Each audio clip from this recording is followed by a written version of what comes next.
Washington Pod presents Earl Nightingale. Some time back, there was a very popular play running in New York and Hollywood in which some of the actors appeared in the nude. You probably remember the play. It was called Hair. Groucho Marx was asked if he wanted to see it, and he said he took off his clothes and stood in front of the mirror for 4 minutes and decided not to go. It's the strangest thing about a nude human being. If there were a nude person, adult, in a cage in Times Square, millions would flock to see him.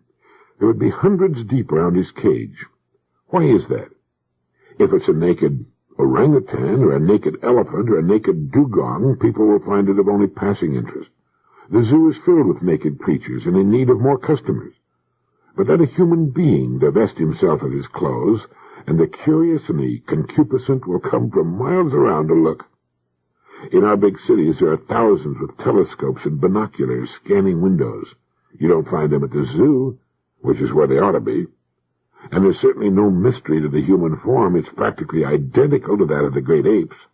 I remember reading a story many years ago about a society on some South Pacific island in which the women covered only their ears. Everyone went about completely naked except for the shells which young women wore over their ears.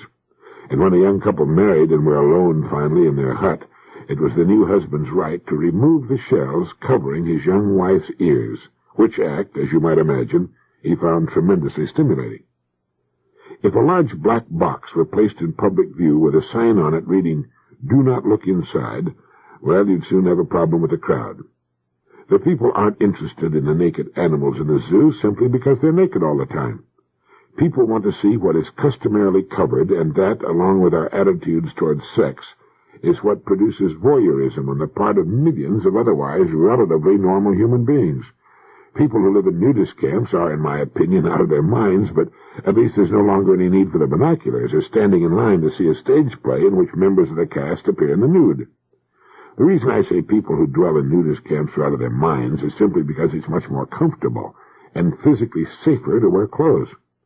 Clothes for a human being take the place of the animal's coat or thick protective hide. It's much more comfortable to sit on the ground or a chair or a rough board with clothes on than it is without them. Moreover, the human being appears ridiculous without clothing unless love is there. Except for children, who are beautiful in any state, a very small percentage of adult human beings look good in the nude. The rest are ludicrous, and the kindest thing they can do is remain as fully clothed as possible, on the stage or off. Clothing was one of the greatest inventions of all time, and we should take full advantage of it. The next time you're intrigued by a play or motion picture in which the big deal is nudity, do what Groucho Marx did. Stand in front of a mirror with nothing on, and you'll probably decide not to go.